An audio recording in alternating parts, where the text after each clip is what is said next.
بسم اللہ الرحمن الرحیم الحمدللہ الذی نور قلوب العارفین بنور معرفتہ واثبت فؤاد انبیائہ واولیائہ بقصص الانبیاء والمرسلین واکمل ایمان المسلمین والمؤمنین بولایت علی امیر المؤمنین علیہ السلام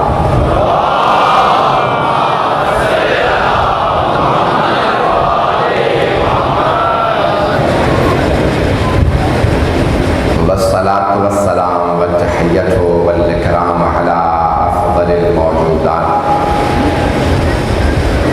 العبد المؤید والرسول المصدق المصطفى الأمجد المحمود الأحمد أعني أبا القاسم محمد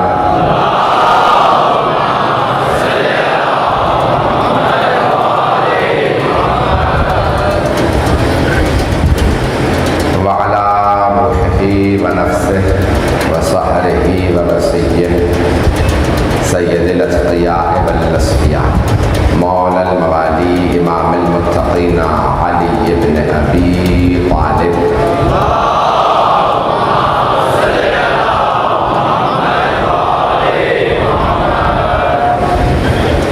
وعلى اوصيائه لا سيما بقية الله في الأرضين روحي وارواح العالمين لتراب مقدمه الفداء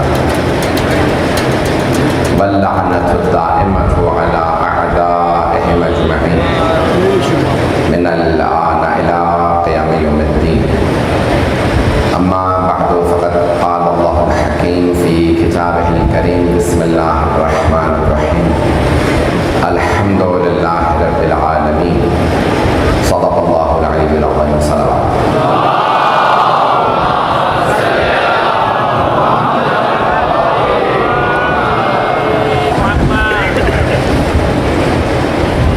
گرامی میں نے ام الکتاب کے عنوان سے سورہ فاتحہ کی تفسیر کو اس اشرے کا موضوع قرار دیا سلسلے کی تیسری مجلس ہے میں نے جو آپ کی خدمت میں ابھی تک مطالب پیش کیے اعجاز قرآن سے متعلق تھے قرآن ایک زندہ معجزہ ہے اور تدوین قرآن کے حوالے سے کچھ کل مطالب پیش کیے کہ سرور کائنات نے خود ہی قرآن جمع کیا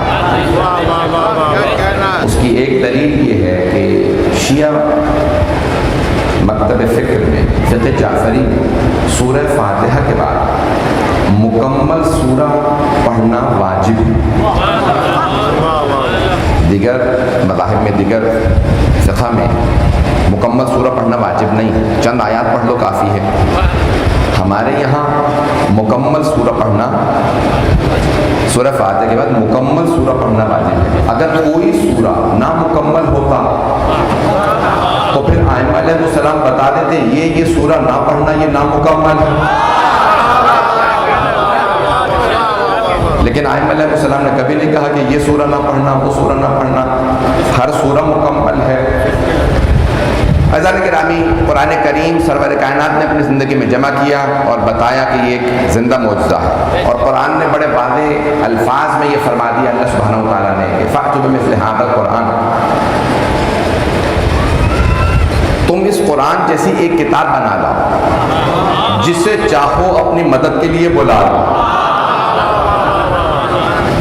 لیکن تم اس قرآن جیسا اس قرآن کی کتاب جیسا کوئی کتاب نہیں بنا سکتے آپ کے خیال میں اس زمانے کے لوگوں نے کوشش نہیں کی ہوگی سب نے کوشش کی کہ اس کتاب جیسی ایک کتاب لکھنی ہے ہم رسول خدا معاذ اللہ انہیں شکست دے دیں گے محمد کو شکست ہو جائے گی صلی اللہ علیہ وسلم کو وہ کہتے تھے نام لیتے تھے میں کہہ رہا ہوں نا رسول اللہ وہ کہتے تھے انہیں شکست ہو جائے گی اگر ہم ایک کتاب بنا لیں قرآن جیسی کوشش کرتے رہے اللہ نے کہا میں آسان بنا دیتا ہوں فاتو بعشر سورہ میں مثلے 10 سورے بنا لاؤ قرآن میں 114 سورے ہیں 10 سورے قرآن کے سوروں جیسے بنا 10 سورے بنا انہوں نے کوشش کی نہیں بنا سکے اللہ نے کہا اور آسان بنا دیتا ہوں پھر سورہ بقرہ میں اللہ نے آیت نازل فرمائی فَأْتُوا بِسُورَةٍ مِّن مِّثْلِهِ وَادْعُوا شُهَدَاءَكُم مِّن دُونِ اللَّهِ إِن كُنتُم مؤمنين. اگر تم جسے چاہو اللہ کے علاوہ اپنی مدد کے لیے بلا لو، ہے مشرکو کافرو، قرآن کے سوروں جیسا ایک سورہ بنا لاؤ. یہ چیلنج کہاں دیا جا رہا ہے؟ مکے میں. تھوڑی سی توجہ ہو. چیلنج اللہ نے دیا مکے میں. پیغمبر پہلے مکے میں تھے، ہجرت کر کے مدینے گئے، مکے میں ہیں. اللہ نے چیلنج دیا قرآن جیسی کتاب بنا لا، نہ بنا سکو تو 10 سورے، نہیں تو ایک سورہ بنا لو قرآن کے سوروں جیسا. تمام بڑے بڑے ادبا، شعراء، علماء، مشرکین کے جمع ہوئے کہ بس ایک سورہ لکھنا، لکھو. سب نے زور لگایا اور سب کے سب ایک دوسرے کی مدد کرنے لگے. کبھی کسی طرح سے ہمیں محمد کو شکست دینی ہے، بس ایک سورہ بنا لو. جب سب نہیں بنا سکے تو ایک بہت بڑا شاعر تھا، شاہ نامی شاعر تھا. وہ بولتا نہیں تھا. صرف سال کے ایک دن جب مکے میں عکاس کا میلہ لگتا تھا، سب جمع ہوتے تھے، عرب پورے حجاز مقدس سے سب مکے آتے تھے، تو وہ اپنی شاعری سناتا تھا. پورے سال نہیں، 364 دن خاموش رہتا تھا. کیوں؟ میں مکے کے جاہلوں سے بولوں کیوں؟ ان سے بات کر کے میری فصاحت کم ہو جائے گی، بلاغت ختم ہو جائے گی. تو بولتا نہیں تھا، پورے سال خاموش رہتا. صرف ایک دن بولتا، جب سارے کے سارے حجاز کے لوگ جمع ہو جاتے، سناتا میں نے یہ کلام کہا، یہ کلام کہا. تو سب نے، اس کی عادت تھی عصر کے وقت اپنے گھر سے چہل قدمی کے لیے نکلتا تھا. تو تمام شعراء، کیونکہ ایسے بھی شاعر تھے جو لکھنا پڑھنا نہیں جانتے تھے لیکن شاعر تھے. اگر پہنچ رہے ہیں، ایک جملہ کہہ کے آگے بڑھوں گا. تو قرآن زندہ معجزہ، زندہ معجزہ. ہر زبان میں دو چیزیں ہوتی ہیں، نظم اور نثر. نظم شاعری، نثر یہ جو میں بول رہا ہوں، پوئمز اور پروز. یہی کتنی زبانوں میں ترجمہ کروں؟ تو نظم ہے اور نثر. تو عربی زبان میں 3 چیزیں ہیں، نظم ہے، نثر ہے اور قرآن. قرآن نہ نظم ہے نہ نثر ہے، دونوں سے بالا کر. تمام کے تمام شعراء ادبا جمع ہو گئے کہ ہمیں جواب دینا ہے. تو انہوں نے کیا کیا، ہر روز عصر کے وقت جب شاشا اپنے گھر سے نکلتا تو اپنا کلام لکھواتے. شاشا میں نے یہ نیا کلام کہا. وہ اپنا قلم ہاتھ میں رکھتا تھا. کیوں؟ بولتا تو تھا نہیں، فصاحت کم ہو جائے گی. بس ایک مرتبہ کسی کی بھی شاعری پڑھتا اور ہاتھ میں قلم ہوتا تھا، پڑھ کے ایک مرتبہ میں تصحیح کر دیتا. اس میں یہ غلطیاں ہیں، اسے ایسے لکھنا چاہیے تھا. بولتا نہیں تھا، صرف پڑھ کے ایک مرتبہ غلطیاں درست کر دیتا، تصحیح کر دیتا. سرور کائنات نے کہا جہاں خانہ کعبہ کے غلافوں پہ 7 معلقات، 7 بڑے شعراء کے کلام لٹکائے گئے ہیں، معلق ہیں، وہاں جا کے قرآن کا سب سے مختصر سورہ، سورہ کوثر لکھ کے لگا دو، تاکہ جو عرب آئے پڑھنا جانتا ہو تو پڑھے گا، نہیں تو پوچھے گا 7 تھے. یہ کس کا کلام ہے 7 معلقات کے مقابلے میں؟ تو سب کے سب کہتے ہیں یہ محمد نے چیلنج کے طور پہ بھیجا کہ وہ اللہ کا رسول ہے. سب پڑھتے سنتے. بسم اللہ الرحمن الرحیم، انا اعطیناک الکوثر فصل لربک وانحر ان شانئک هو الابتر. اللہ کے رسول نے جب چیلنج کے طور پہ ایک سورہ دیا تو وہ بھی سورہ کوثر. کیونکہ جس بی بی کے شان میں سورہ نازل ہوا تھا اس بی بی کا جواب نہیں، اس سورہ کا بھی جواب نہیں. چلتے رہیے گا. ایک مرتبہ جناب سرور کائنات نے کہا یہ سورہ لکھ کے لگا دو خانہ کعبہ کے اندر. کچھ لوگوں نے کہا یہ اتارو. ابو سفیان، عتبہ، شیبہ، ابو جہل سب جمع ہوئے اور کہا کہ بھائی ہمیں جواب چاہیے. انہوں نے سورہ اتارا اور شاشا کے پاس لے گئے. کچھ لوگوں نے اپنا کلام دکھایا. شاشا نے ایک مرتبہ قلم نکالا، تصحیح کی، آگے بڑھا. کسی دوسرے نے اپنا کلام دکھایا، یہاں تک کہ ایک مرتبہ کسی نے سورہ کوثر سامنے رکھا. شاشا نے قلم اٹھایا، جلدی سے سورہ پڑھا. جب لکھنا چاہا تو کچھ لکھ نہیں سکا. اس نے دوبارہ سورہ کوثر کو پڑھا، دوبارہ سوچا اس میں غلطی نظر نہیں آ رہی. جب تیسری مرتبہ اس نے سورہ کوثر کو پڑھا تو پڑھنے کے فوراً بعد بول اٹھا جو بولتا نہیں تھا، ما ھذا من کلام البشر، یہ بشر کا کلام نہیں ہے، یہ ما فوق البشر کا کلام ہے، مجھے اس میں خطا نظر نہیں آ رہی. ایک مرتبہ ابو سفیان نے کہا کلام چھپا دو، شاشا کو جواب نہیں آ رہا. جب شاشا کو جواب نہیں آ رہا تو کسی سے جواب نہیں بنے گا. تو ابو سفیان سفیان سے سب نے کہا کہ جواب محمد نے مانگا، سورہ کا جواب تو اب کیا کریں گے؟ کہ میرے گھر چلو، دارالندوہ میں اس کا گھر۔ کراچی کی زبان میں پنچایت کہتے ہیں، مجھے کسی نے کہا، میں کسی بچے سے پوچھ رہا تھا کہ اس کا ترجمہ کیا، کہیں گے پنچایت ہی کہتے ہیں جو آپ بتا رہے ہیں۔ تو اس کے گھر میں پنچایت لگتی تھی، سارے کے سارے سردار جمع ہوتے تھے، سردار قریش کے جتنے سردار تھے ابو سفیان کے گھر پہ جمع ہوتے، سب جمع ہو گئے۔ اس نے کہا جواب لکھیں گے، کہا جواب تو اب نہیں بن سکتا۔ ابو سفیان نے کہا اب جواب نہیں بن سکتا۔ جب سب شعراء نے گھٹنے ٹیک دیے، محمد کا جواب نہیں ہے۔ ایک مرتبہ سب نے پوچھا ابو سفیان اب کیا کریں گے؟ کہ محمد کو قتل کر دو۔ قتل سے پہلے بھی ایک منصوبہ بنایا تھا، تفصیل کا وقت نہیں ہے، شاید میں نے پڑھا آپ نے سن رکھا ہو کہ بھئی کل سے اپنے بچوں کو بھیجو، میں بتاؤں گا کیا کرنا۔ جب محمد گھر سے نکلے، بچے انہیں پتھر مارے اور کہیں کہ مجنون ہے، تاکہ کوئی ان کا کلام نہ سنے، مجنون کی باتیں نہ سنے۔ شاعر کہا، مجنون کہا، جادوگر کہا، بھئی تین الزامات لگے پیغمبر پہ، یہ شاعر ہے، جادوگر ہے یا مجنون۔ بچوں نے پتھر مارے بچوں کو، خواتین سے کہا کہ جادوگر، خواتین جادوگروں سے ڈرتی تھی، مردوں سے کہا شاعر ہے۔ اس زمانے کے شاعر شرابی ہوتے تھے، بد کردار ہوتے تھے کہ ان کے قریب نہ جانا۔ اب تین الزامات لگا کے سارے مکے والوں کو پیغمبر سے دور کرنے کی کوشش کی گئی۔ جب دور نہ کر سکے گا، کانوں میں روئیاں ٹھوس لو، جو مکے سے باہر سے آئے روئی رکھے، محمد کے کلام کو نہ سننا۔ یہ قرآن سناتے ہیں، جو سنے وہ ان کا ہوتا تھا، باہر سے آنے والا جو ان کا کلام سنتا ان کا ہوتا تھا، کوئی نہ سنے۔ اب پتا چلا جب کسی کے علم کا جواب نہ ہو تو سازشیں کی جاتی ہیں۔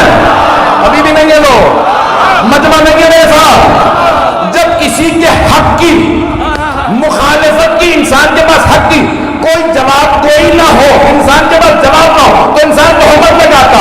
عزاداری میں بھی 3 تہمتیں لگی، بچوں کو دور کرنے کے لیے کہا گیا دیگ میں ڈال دیتے ہیں، خواتین سے کہا شام غریبہ میں نہ جانا، مردوں سے کہا علم نہ دیکھنا، نکاح ٹوٹ جائے۔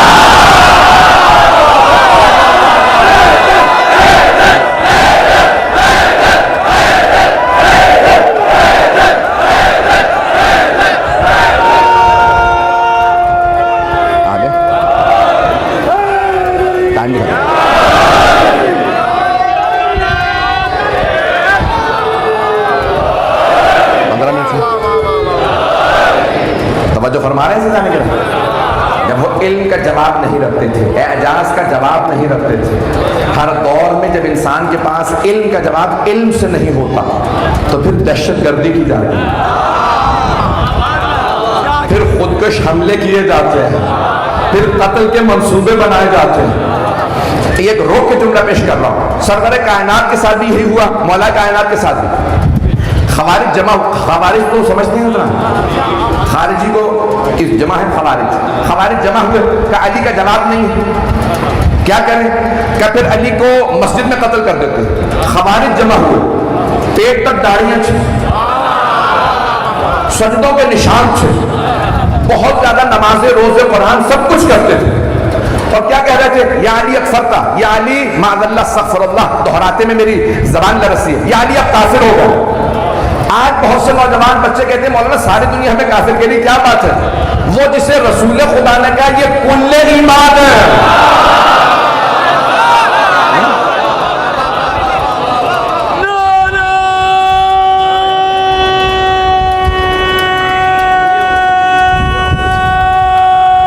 ماشاءاللہ توجہ کرتے رہیے گا۔ تو قرآن زندہ معجزہ، جناب امیر کے خلاف بھی کیا منصوبہ بنایا؟ مسجد میں اس نے کیوں مارا؟ کبھی آپ نے سوچا؟ عبد الرحمن ابن ملجم، اس ملعون نے غلاف کعبہ پکڑ کے قسم کھائی تھی مقدس رات میں ماروں گا، شب قدر میں مقدس جگہ پہ ماروں گا، اعمال کرنے کے بعد ماروں۔ کسے؟ مولا کائنات کو۔ کیوں؟ کیونکہ نیک کام کر رہا ہوں۔ اگر آج مسجدوں میں حملہ ہو، مجلسوں پہ حملہ ہو، مقدس عبادت پہ حملہ ہو، نہیں ہے لو تو سمجھ جائیے کہ ابن ملجم کی نسل سے آتی ہے۔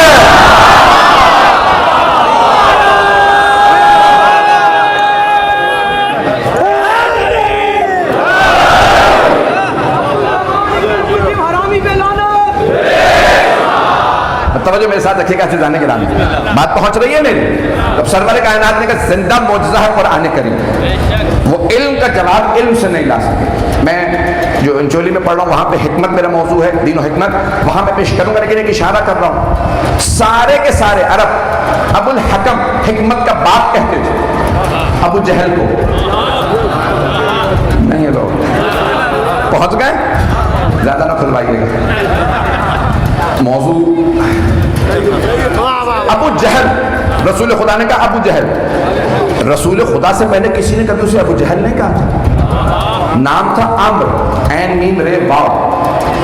عربی کا قانون یہ ہے، بہت سے ہمارے لوگ پڑھتے ہیں عمرو، لفظ غلط ہے، عمر ہے، عین میم رے واو، عمر ابن عبد ود، اس کا نام بھی عمر تھا، واو لگا دیتے ہیں تاکہ تفریق رہے، انسان کو دھوکہ نہ ہو کہ نام کیا۔ یہ عربوں کا قانون ہے، عربی ادب کا قانون ہے، پتہ نہیں آپ لوگ کہاں پر جا رہے ہیں۔ تو توجہ میرے ساتھ رہے عزیزان گرامی، عمرو اس کا نام تھا اور سردار تھا، قابل ترین آدمی تھا، سب اسے ابو الحکم کہتے تھے، حکمت کا باپ، دانائی کا باپ۔ رسول خدا نے کہا نہیں، یہ دانائی کا نہیں، جہالت کا باپ۔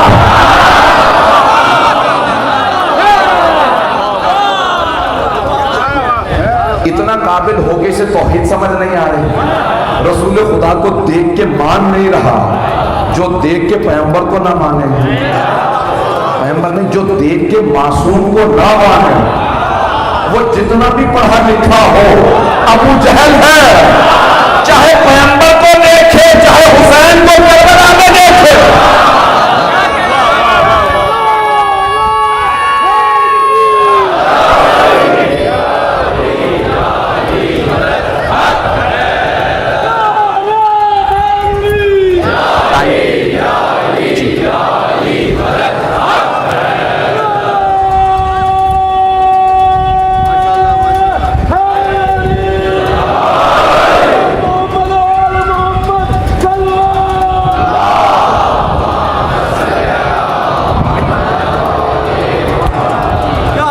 توجہ فرما رہے ہیں عزیزان کرام، بڑے بڑے قابل افراد موجود تھے لیکن انہیں قرآن سمجھ نہیں آیا، انہیں توحید سمجھ نہیں آئی، انہیں رسالت سمجھ نہیں آئی، انہیں امامت سمجھ نہیں آئی، انہیں ولایت سمجھ نہیں آئی۔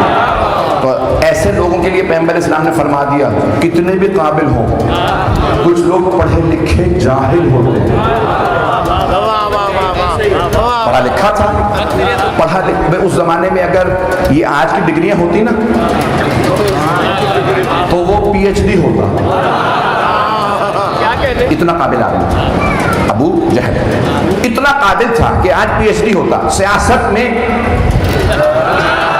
ابو سفیان پی ایچ ڈی ہوتا، ایسے ایسے منصوبے رسول خدا کے خلاف لے کے آتا، لیکن حبیب خدا اپنے اس تبلیغ کے کام پہ گامزن ہے۔ ان ھذا القرآن یہدی للتی ہی اقوم، یہ قرآن بہترین راستے کی طرف ہدایت کرتا، جو سب سے سیدھا راستہ ہے وہ اس کی طرف ہدایت کرتا۔ سیدھے راستے کی خصوصیت یہ ہوتی ہے، سیدھے راستے کی، کہ اس پہ کوئی شارٹ کٹ نہیں جاتا،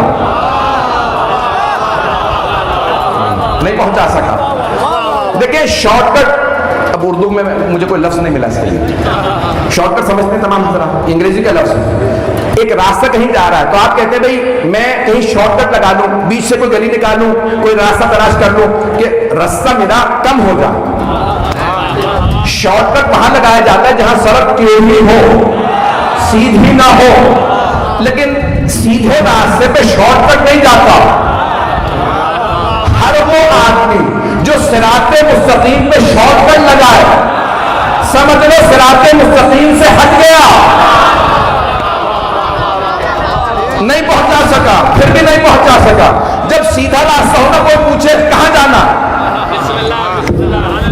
سیدھے راستے پہ راستہ پوچھنے کی ضرورت نہیں ہوتی، جانا کہاں تو کہیں نہیں، سیدھے بس مڑنا کہاں، مڑنا ہے ہی نہیں، اور جو سیدھے راستے پہ ہدایت کی ضرورت نہیں ہوتی۔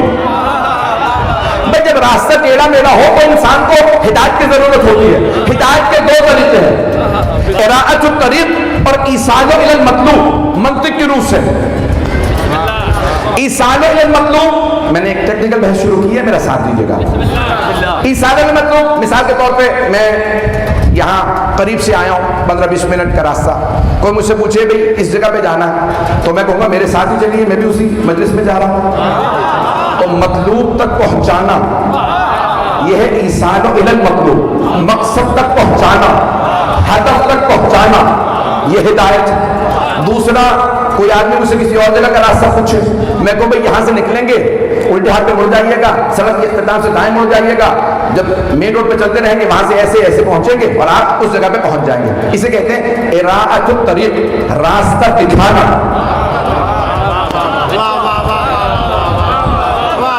بھائی ہدایت کے دو ہی طریقے ہیں, راستہ دکھانا یا مقصد تک پہنچانا.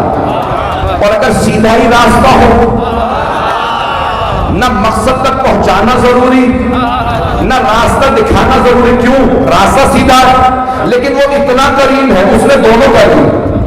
راستہ بتانے کے لیے اس نے قرآن بھیج دیا, مقصد تک پہنچانے کے لیے ایمان بھیج دیا.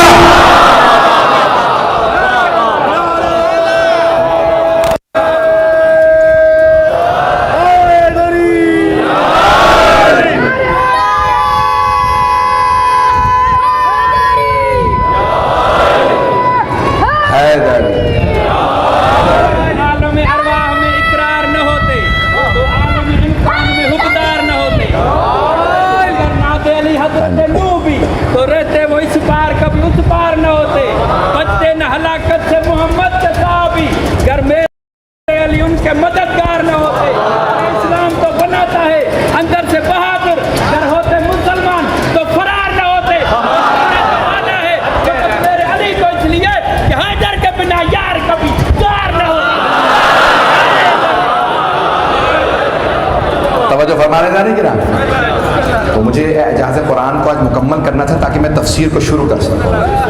فیضان کرام, یہ قرآن زندہ معجزہ ہے, اور زندہ معجزہ دیکھیں نوجوانوں کے لیے, بچوں کے لیے پیش کر رہا ہوں صرف سادہ سی مثال. مجھے پورا یقین ہے جس طرح سے مجمع مجھے دیکھ رہا ہے میری ایک بات پہنچ رہی ہے. اگر کسی بچے کو, نوجوان کو, بچے کو نہیں, نوجوان کو کسی صدر کا, وزیر کا, اللہ نہ کرے خط آ جائے, پہنچا پایا میں نے بڑا سوچ سمجھ کے کہا, خط آ جائے تو وہ بار بار پڑھے گا, صبح اٹھتے دیکھے گا وزیر اعظم نے مجھے خط لکھا,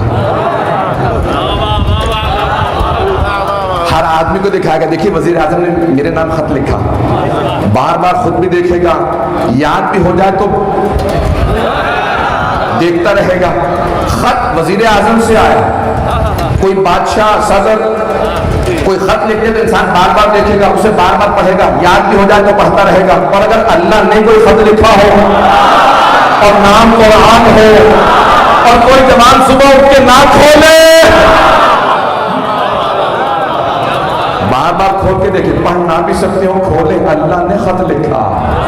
بار بار اللہ نے کیا کہا, یا ایھا الذین آمنوا, اے ایمان والو. اللہ نے آپ سے خطاب کیا.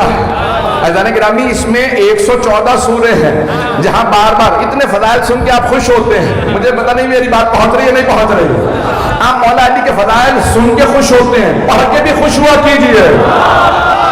تو میں نے پہلی مجلس میں کہا تھا اللہ نے تمام انبیاء کو جیسے تقاضے تھے ویسے معجزات کی. جناب موسیٰ کو جیسے تقاضے, جناب عیسیٰ کو, سرور کائنات کے زمانے میں دو چیزوں کا زور تھا, عربی زبان کا, تلوار کا. ان کی زبان کا جواب قرآن, تلوار کا جواب علی. سب کے ذہنوں میں ہے. تو اللہ سے ایک آیت قرآن کریم کی پیش کر رہا ہوں تاکہ اعجاز قرآن کا موضوع مکمل ہو جائے. مجھے بسم اللہ کی تفسیر کو شروع کرنا, میں ابھی تک تفسیر پہ نہیں آ سکا ہوں. جب سرور کائنات کے لیے اللہ نے فرمایا, سورہ رعد, کڑکتی ہوئی بجلی, 13واں سورہ, اس کی آخری آیت نمبر 45, 13واں سورہ, اور 13 تاریخ کو کوئی آنے والا, اس کی شان میں سورہ میں بہت سی آیا. تو آئیے ذرا 13 رجب کے آنے والے اس امام علیہ السلام کی عظمت کو اللہ نے اس سورہ کے اختتام میں بیان کیا. وَيَقُولُ الَّذِينَ كَفَرُوا لَسْتَ مُرْسَلًا. قد کفا باللہ شہیدا بینی و بینکم ومن عندہ علم الکتاب. اے میرے رسول، یہ جو کافر ہے نا آپ سے کہتے ہیں آپ اللہ کے بھیجے ہوئے رسول نہیں. قرآن سنتے ہیں پھر بھی کہتے ہیں آپ کو اللہ نے نہیں بھیجا. آپ نے خود کہا کہ میں رسول ہوں. اور ان کے جواب میں کہہ دیجیے کفا باللہ شہیدا بینی و بینکم ومن عندہ علم الکتاب. اے کافرو، تمہارے اور میرے درمیان بس دو گواہ کافی. کس بات پہ کہ میں اللہ کا رسول ہوں؟ بس دو گواہ کافی. ایک خود اللہ فرما رہا، ایک میں کافی ہوں. دوسرا وہ جس کے پاس پوری کتاب کا علم ہے، اگر پہنچ جائے جس کے پاس پوری کتاب کا علم ہے. مسجد کوفہ مولا متقیان خطبہ دے رہے، خطبہ دیتے دیتے ایک آدمی وسط سے کھڑا ہو گیا، کہا یا علی، قرآن کریم میں اللہ نے سینکڑوں آیات آپ کی شان میں نازل کی، یہ بتائیے ان تمام آیات میں آپ کو اپنی شان میں نازل ہونے والی کون سی آیت سب سے زیادہ پسند ہے؟ میرے مولا نے یہ نہیں فرمایا کل تک کی مہلت دے میں ذرا قرآن دوبارہ دوہرا لوں. نہیں ہے مجمع. نہیں دیکھیں، اگر میں آپ میں سے بھی کسی سے کہوں نا آپ کو اپنی کون سی خوبی پسند ہے تو آپ آدھا گھنٹہ 20 منٹ لے لیں گے سوچنے پہ کہ مجھ میں اتنی خوبیاں ہیں، کون سی خوبی سب سے زیادہ پسند ہے. ہم جو گنہگار ہیں، اور اگر کوئی ایسا ہو جس کے لیے پیغمبر نے فرمایا ہو کہ اگر سارے سمندر سیاہی بنا دیے جائیں، سارے درخت قلم بنا دیے جائیں، زمین سے آسمان کے فاصلے میں فضائل لکھے جائیں، جن لکھنے والے ہوں انسان گننے والے ہوں، تو سب کچھ ختم ہو جائے گا، میرے بھائی علی کے فضائل ختم نہیں ہوں گے. جن کے اتنے فضائل، ان مولا سے سوال کیا مولا آپ کو اپنی شان میں کون سی آیت سب سے زیادہ پسند؟ مولا نے یہ نہیں کہا کل تک کی مہلت دے، آدھا گھنٹہ دے قرآن سوچ لوں. اسی وقت فلبدی مولا نے فرمایا جتنی آیات میری شان میں آئی ہیں ان تمام آیات میں سے مجھے یہ آیت سب سے زیادہ پسند. وَيَقُولُ الَّذِينَ كَفَرُوا لَسْتَ مُرْسَلًا قُلْ كَفَىٰ بِاللَّهِ شَهِيدًا بَيْنِي وَبَيْنَكُمْ وَمَنْ عِندَهُ عِلْمُ الْكِتَابِ. یہ رسول خدا سے جو اللہ نے خطاب کیا کہ آپ کے اور میرے درمیان ہے، کافروں کہہ دیجیے میرے حبیب آپ کے میرے درمیان بس دو گواہ کافی، ایک اللہ، دوسرا وہ جس کے پاس پوری کتاب کا علم. یعنی یہی آیت سب سے زیادہ پسند کیوں ہے؟ آپ نے فرمایا کیونکہ یہاں اللہ نے اپنے نام کے ساتھ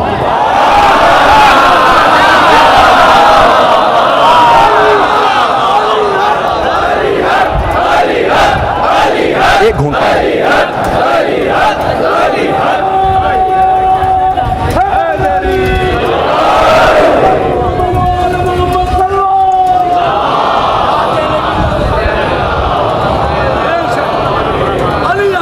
توجہ فرمائیے تھا نہیں میرا. یہ قرآن کریم جگہ جگہ جناب امیر کے فضائل بتاتا ہے. صرف سننے پہ اکتفا نہ کریں، پڑھیں، اس قرآن کو پڑھیں. اور اگر کوئی پڑھنا نہ جانتا ہو، واحد دنیا کی کتاب ہے جسے پڑھنا بھی ثواب ہے، سننا بھی ثواب ہے، دیکھنا بھی ثواب ہے. جب چھٹے امام سے کسی نے کہا مولا میں نے قرآن حفظ کر لیا، آپ کہتے ہیں دیکھ کے پڑھو، تو کیا ابھی بھی دیکھ کے پڑھو؟ مولا نے کہا صرف دیکھ کے نہیں، اونچی آواز سے دیکھ کے پڑھو. کہا مولا کیوں اونچی آواز سے دیکھ کے پڑھو؟ تاکہ کہا پڑھنے کا ثواب بھی ملے، سننے کا ثواب بھی ملے، دیکھنے کا ثواب بھی ملے. قرآن دیکھنا بھی ثواب ہے. ایک سخت جملہ نوجوانوں اور بچوں کے لیے، بزرگوں سے معذرت کے ساتھ. ایک بہت بڑے استاد ہمارے ہمیشہ کہتے تھے اگر کوئی آدمی پوچھے میرا 12ویں امام سے کیسا تعلق واسطہ ہے تو اس سے کہو ذرا دیکھ تیرا قرآن سے کیسا تعلق ہے. کیوں؟ یہ قرآن صامت ہے، وہ قرآن ناطق ہے. احترام کرتے ہو قرآن کا، تعظیم کرتے ہو، اسے مانتے ہو، کبھی جھوٹی قسم نہ کھانا قرآن کی، اس کی تعظیم کرنا، اسے بار بار پڑھنا، دل سے لگا کے رکھنا. امت میں کچھ ایسے لوگ آئے کہ جب جنگ ہوئی نا مولا علی سے، انہوں نے قرآن نیزوں پہ اٹھا. ایسا ہوا جنگ صفین میں انہوں نے قرآن نیزوں پہ اٹھا. یعنی قرآن کا واسطہ جنگ روکتے. چلو انہوں نے قرآن اٹھائے تھے، مولا کے ساتھ آنے والے کہنے لگے یا علی سامنے قرآن ہے، آپ جنگ نہیں روک رہے ہیں۔ مولا نے کہا اگر یہ قرآن مانتے ہوتے میرے مقابلے میں نہ آتے۔ کہا یا علی سامنے قرآن ہے۔ مولا نے کہا ان سے قرآن لے لو، یہ قرآن کو نہیں مانتے، تم مانتے ہو تمہیں دکھا کے دھوکہ دے رہے ہیں، یہ قرآن دکھا کے تمہیں دھوکہ دے رہے ہیں، یہ قرآن کو نہیں مانتے، تم قرآن لے لو، جنگ جاری رکھو۔ کہا نہیں یا علی وہ قرآن کا ہمیں واسطہ دے رہے، جنگ روکو۔ مولا نے کہا دیکھو یہ قرآن صامت ہے، خاموش قرآن ہے، صامت یعنی خاموش۔ کہ یہ قرآن قرآن صامت ہے، میں قرآن ناطق ہوں۔ نہیں سارا مجمع نہیں ہے، کون سا قرآن افضل ہے، صامت یا ناطق؟ ایک خاموش قرآن ہے، بولتا ہوا قرآن ہے، جیتا جاگتا قرآن ہے، قرآن اس کی گواہی دیتا ہے۔ میری تفسیر سمجھنی ہو تو اس سے سمجھو، میں صرف قرآن ہوں، یہ قرآن بھی تفسیر بھی۔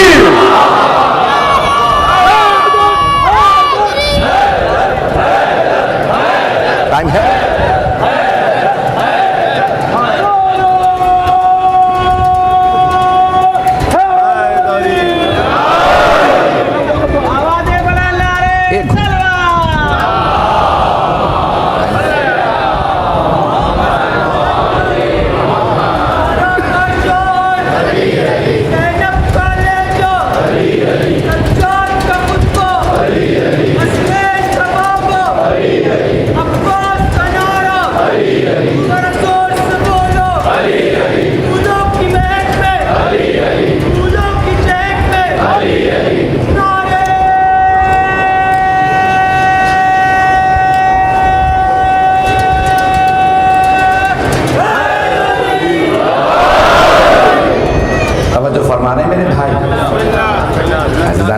یہ قرآن زندہ معجزہ ہے۔ ایک آخری بات کہہ دوں اعجاز کے حوالے سے، پھر کل بسم اللہ کی تفسیر کو پیش کروں گا انشاءاللہ تعالی بشرط حیات۔ آج سب لوگ کہتے ہیں اے کاش میں رسول خدا کے زمانے میں ہوتا، اے کاش میں جناب امیر کے زمانے میں ہوتا، اے کاش میں مولا حسن کے زمانے میں ہوتا، اے کاش میں مولا حسین۔ ایسا ہے؟ میں بھی کہتا ہوں، دن رات کہتا ہوں، دعائیں مانگتا ہوں کاش ہوتا، اپنی جان قربان کرتا، ان کے قدموں میں نصرت رکھتا، میں ان کی قدم چومتا۔ یہ میں خطابت نہیں کر رہا ہوں، خدا کی قسم یہ خطابت نہیں ہے، میری عقیدت ہے۔ میں ان کے ہاتھ نہ چومتا، میں ان کے قدموں کو چومتا۔ میں اس زمانے میں ہوتا، ہم ان کے معجزات دیکھتے ہیں، لیکن رسول خدا کا ایک زندہ معجزہ آج موجود ہے، وہ ہے قرآن جو ہر گھر میں ہے۔ اسے کیوں نہیں دیکھتے؟ میں جانتا ہوں میری بات بری لگے گی، کیوں نہیں دیکھتے اس قرآن کریم؟ اس تبلیغی جملے پہ بھی نعرہ لگانے کا شکریہ کہ آپ حضرات جو محبت دے رہے ہیں۔ میں اپنے آپ کو کسی لائق نہیں سمجھتا، میں حقیر ہوں، ناچیز ہوں، ادنا سا خادم اہل بیت ہوں، میں ممنون ہوں آپ محبت سے سن رہے ہیں میرے جملوں کو۔ لیکن عزیزان گرامی یہ زندہ معجزہ ہر گھر میں موجود ہے۔ میں نے گھر میں دیکھا قرآن کریم پورا ایک صفحے پہ موجود ہے نقش، میں نے میگنیفائنگ گلاس سے دیکھا کہ واقعی یہ سورہ مکمل ہے، میں نے بھی اپنے گھر میں ویسے ہی نقش لگایا۔ گھر میں آتے جاتے زیارت کرو، کیونکہ 4 چیزوں کا دیکھنا بھی عبادت ہے۔ قرآن کا دیکھنا عبادت، مولا علی کے چہرے کی زیارت کرنا عبادت، خانہ کعبہ کو دیکھنا عبادت ہے، اور چوتھی چیز والدین کے چہرے کو محبت سے دیکھنا عبادت۔ آپ میں سے ہر آدمی عابد ہے اگر والدین کو محبت سے دیکھتا رہے۔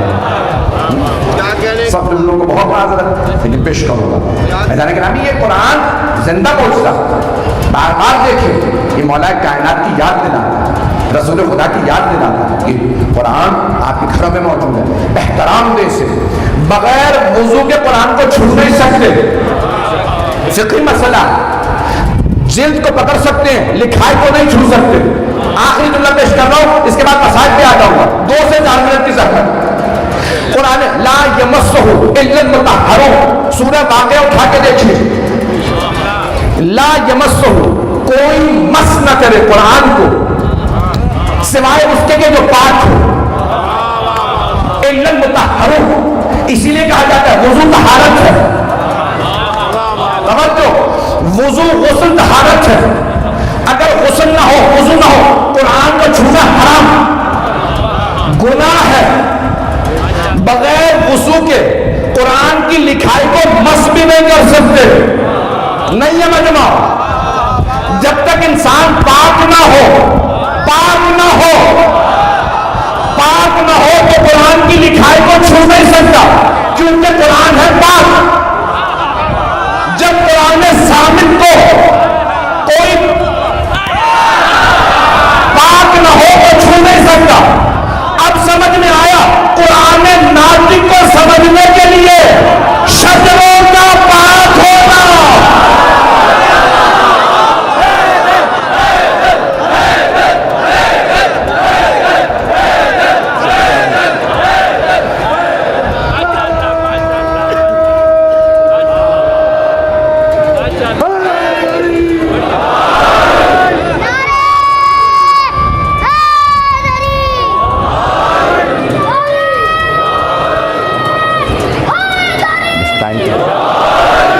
وقت نہیں ہے، لیکن عزیزان گرامی آپ نے غور فرمایا، یہ کیوں فرمایا سرور کائنات کے یعنی کوئی بغض نہیں رکھے گا سوائے اس کے جس کا شجرہ بیان لائق نہ ہو. عزیزان گرامی یہ اسی لیے کہا جاتا ہے کردار پاک رکھے تاکہ آل محمد سے قریب ہوں. دل پاک رکھیں، ان کی محبت دلوں میں آئے. اور اگر کوئی پاک نہیں تھا تو وہ آل محمد کے پاس نہیں آ سکتا. چند اچانک بارش کے چند قطرات آئے ہیں، پیش کر رہا ہوں. مساج کی طرف جا رہا ہوں، یہ رحمت پروردگار، میں مساج کی طرف جا رہا ہوں. لیکن اس سے پہلے ایک جملہ کہنا چاہتا ہوں. میں نے جملہ چند برس پہلے رضویہ میں پیش کیا تھا، اسی پہ تمام اس کو اپنے ذہن نشین کر لیں. اس جملے کو کہ جناب سید الشہداء نے شب عاشور فرمایا، جو جانا چاہتا ہے چلا جائے، کوئی نہیں گیا. اور عصر میں فرمایا، جو آنا چاہتا ہے آ جائے. حل من ناصری ہے نا. علماء کہتے ہیں کہ کیا یہ تضاد ہے؟ معاذ اللہ، کہ شب میں فرما رہے ہیں جو جانا چاہتا چلا جائے. اگر آپ نے بلانا ہی ہے مولا تو کیوں فرما رہے ہیں جو جانا چاہتا چلا جائے؟ اور فرمایا اگر آپ نے بلانا تھا نا اصل میں تو کیوں کہہ رہے ہیں شب میں جو جانا چاہتا چلا جائے؟ تو مولا فرمائیں گے. مرحوم شیخ جعفر شوشتری نے اپنی کتاب مولا کے فضائل میں جو لکھی نا 700 صفحے اس میں بیان کی. وہ کہتے ہیں مولا نے اپنوں میں شب عاشور فرمایا، جو جاننا چاہتا ہے چلا جائے، کوئی نہیں گیا. اپنوں میں کیوں؟ کیونکہ قیامت تک اللہ، انبیاء، ملائکہ اور مومنین جو میرے ساتھ شہید ہوں گے ان پہ سلام بھیجے گا. کوئی ایسا نہ ہو جو سلام لائق نہ ہو تو وہ چلا جائے. اور عصر میں اپنے دشمنوں میں فرمایا، جو آنا چاہتا ہے آ جائے، کوئی نہیں آیا. کیوں؟ مولا نے کہا ایسا نہ ہو کہ ان دشمنوں میں کوئی ایسا رہ جائے جو لعنت لائق نہ ہو.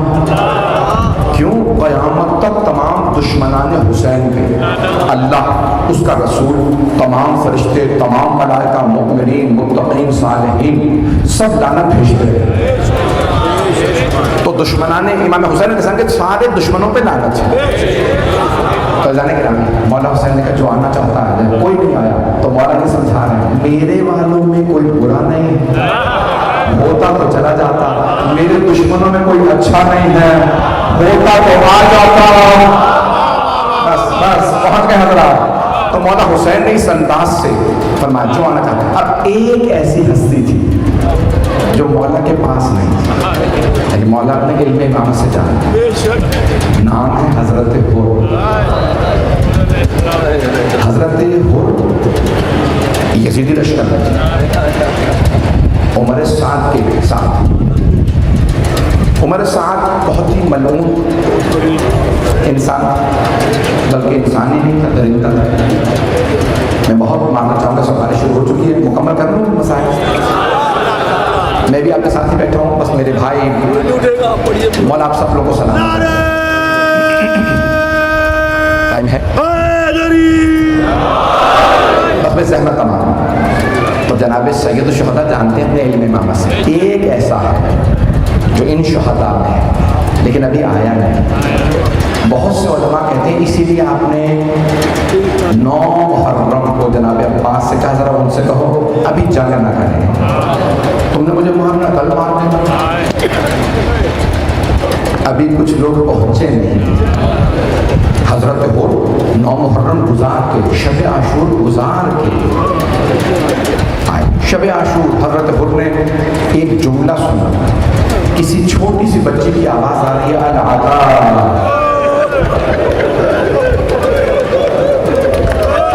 العطاش، ہائے پیاس، ہائے پیاس۔ دیکھیں نا، جس میں انسانیت ہوگی وہ خود بخود حسینی بن جائے۔ بس حضرت ہر نے سنا بچوں کے رونے کی آواز آ رہی، کیا کیا؟ عمر سعد کے خیمے میں گئے، بس ایک سوال کیا، اے عمر سعد اتنا بتا دے کیا واقعاً کل جنگ ہوگی؟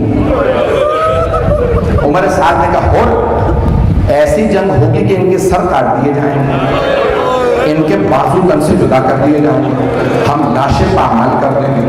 بس حضرت ہر نے یہ سنا، جواب نہیں دیا، خیمے سے باہر آ گئے۔ جب باہر آئے تو جناب ہر کا بدن لرز رہا تھا۔ ایک آدمی آیا کہا ہر اگر کوئی مجھ سے پوچھتا نا کہ لشکر یزید میں سب سے بہادر کون ہے تو میں تیرا نام لے دوں، تو 72 سے ڈر گیا؟ یہ بھوکے پیاسے ہیں، انہوں نے کچھ نہیں کھایا، ان کے پاس پانی نہیں ہے، یہ لڑ نہیں پائیں گے، ہماری فوج بہت بڑی ہے، کام کیوں رہا؟ جناب ہر کی آنکھوں سے آنسو بہنے لگے، کہا مجھے ان 72 سے ڈر نہیں لگتا، مجھے حضرت فاطمہ سے بہت ڈر ہے، میں جناب زہرا سے بہت ڈرتا ہوں، ایسا نہ ہو کہ بیوی کی بددعا میں لگ جائے، یہ بیوی کے بچے تڑپ رہے ہیں، یہ آل فاطمہ ہی میں پیاس ہے۔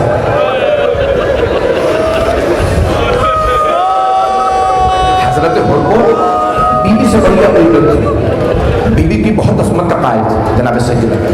ہے نا روایت میں کہ 2 محرم کو جب پانی پلایا تھا مولا حسین علیہ السلام نے، پورے 1000 لشکر کو گھور کے جب نماز کا وقت ہوا، مولا نے کہا ہو نماز کا وقت ہو گیا، ظہر کا وقت ہے، تو اپنے لشکر کے ساتھ وہاں نماز پڑھ لے، میں اپنے انصار کے ساتھ یہاں۔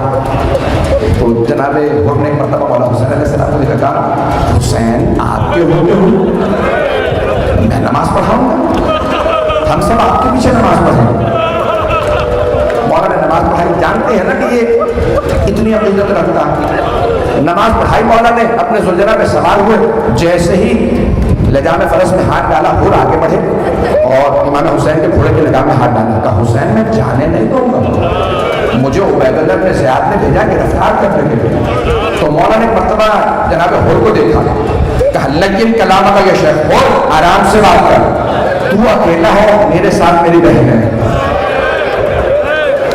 اور پھر دوسرا جملہ کہا فقلت تو تیری ماں تیرے غم میں بیٹھے، تو جانتا نہیں تو نے کس کا راستہ روکا؟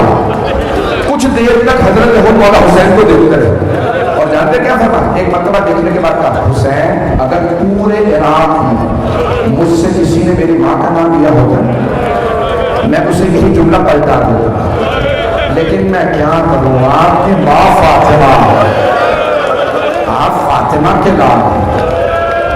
علماء نے بڑی بحث کی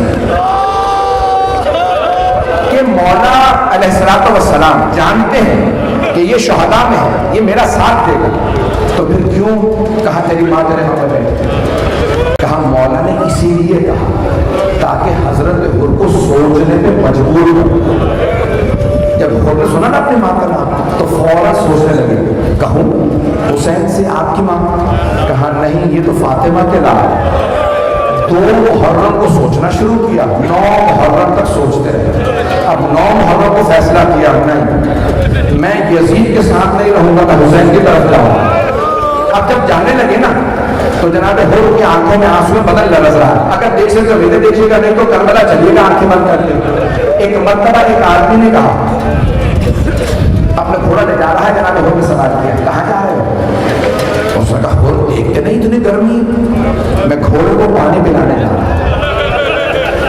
جناب حر نے کہا حر گھوڑے اور اونٹ پانی پی رہے ہیں, فاطمہ کی پوری نسل پیاس ہے, اور تم نے روکا تھا, تو حسین کا مجرم ہے. بس یہ کہنا تھا جناب حر کا. بس جناب حر کے آنسو بہنے لگے, تیزی سے چلنے لگے مولا حسین کے خیمے کی طرف. جیسے مولا حسین کی طرف بڑھے نا, جناب حر کا بیٹا علی بن حر, بھائی غلام, کچھ نے لکھا بھائی اور غلام دیا. بیٹے نے پوچھا بابا کہاں جا رہا ہے؟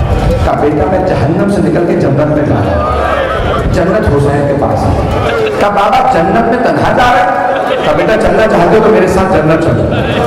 جب جانے لگے نا تو اچانک جناب حر نے روکا, اب ضرور میری طرف دیکھیے گا. جناب حر نے بیٹے سے کہا بیٹا میرے ہاتھوں کو باندھ دے. کہا بابا کیوں؟ کہا ان ہاتھوں میں حسین کی سواری کی لگام میں ہاتھ آیا, یہ ہاتھ مجرم, رومال باندھا. کہا بیٹا میری آنکھوں میں پٹی باندھ. کہا بابا جان کیوں؟ کہا بیٹا ان آنکھوں نے حسین کو غضب سے دیکھا.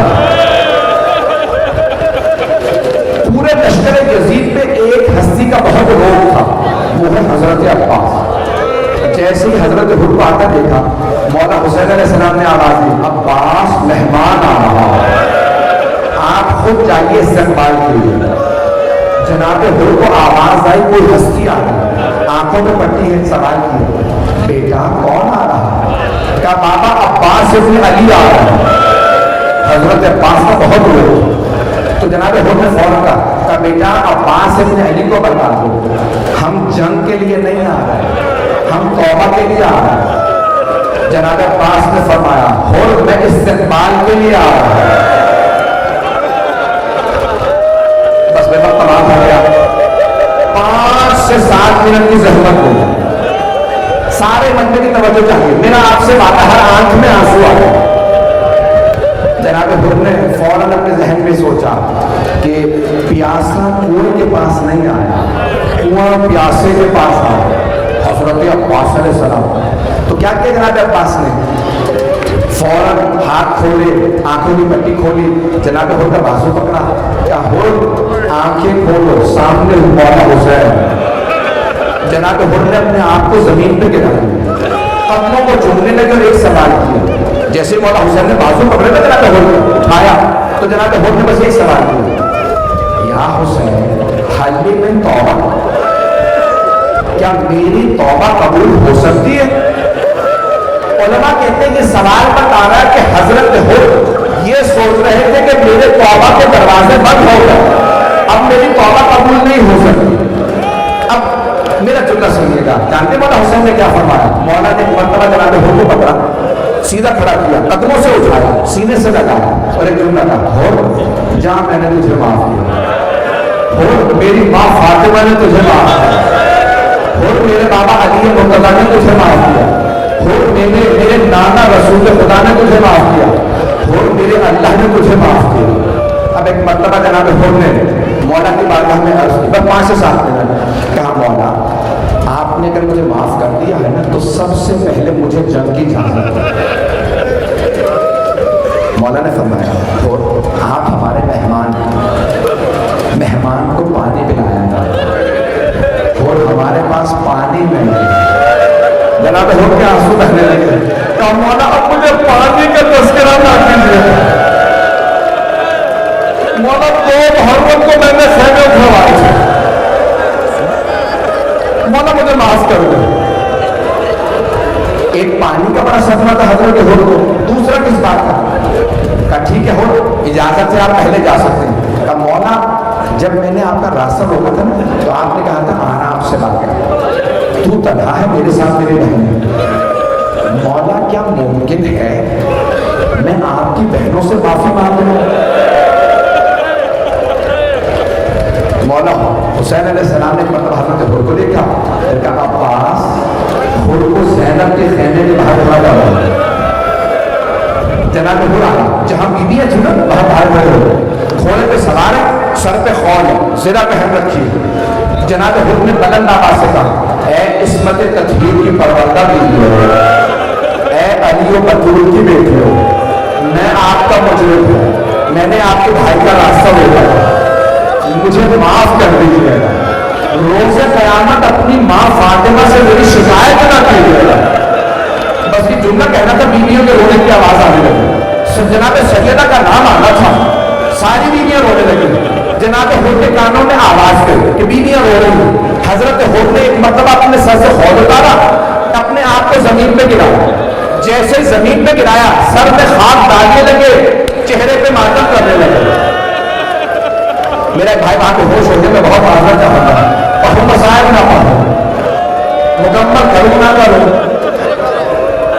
میرا بچہ، میرا بھائی، مکمل کروں مسائل کو. میں بیویوں کے مسائل میرے بہت سے بات جوان برداشت نہیں کر پاتے. میں نے دیکھا ہے میرے جتنے بھی پشتون بھائی ہیں نا، پٹھانوں میں بیویوں کے نام نہیں سنے جاتے، بے ہوش ہو جاتے ہیں. میں نے پٹھانوں میں بڑی مجلس سے پڑھی ہے، مجھے پتا ہے. میرا بھائی بچہ ہے، جوان بھائی ہے، بے ہوش ہو گیا ہے. اب سننے کے آخری جملے پیش کرو، مجھے برداشت آپ معاف کر دیجیے. ایک مرتبہ جناب حر نے سر میں خاک ڈالی، چہرے پہ ماتم کیا اور خود کہا اے حر تو نے دوسری مرتبہ سیدہ کی بیٹیوں کو رلایا. اب جناب زینب نے آواز دی میں روزے قیامت اپنی ماں سے میری شفاعت کروں، میں کہوں گی اماں حر کو معاف کر دے، حر نے حسین کا ساتھ دیا. ہے ٹائم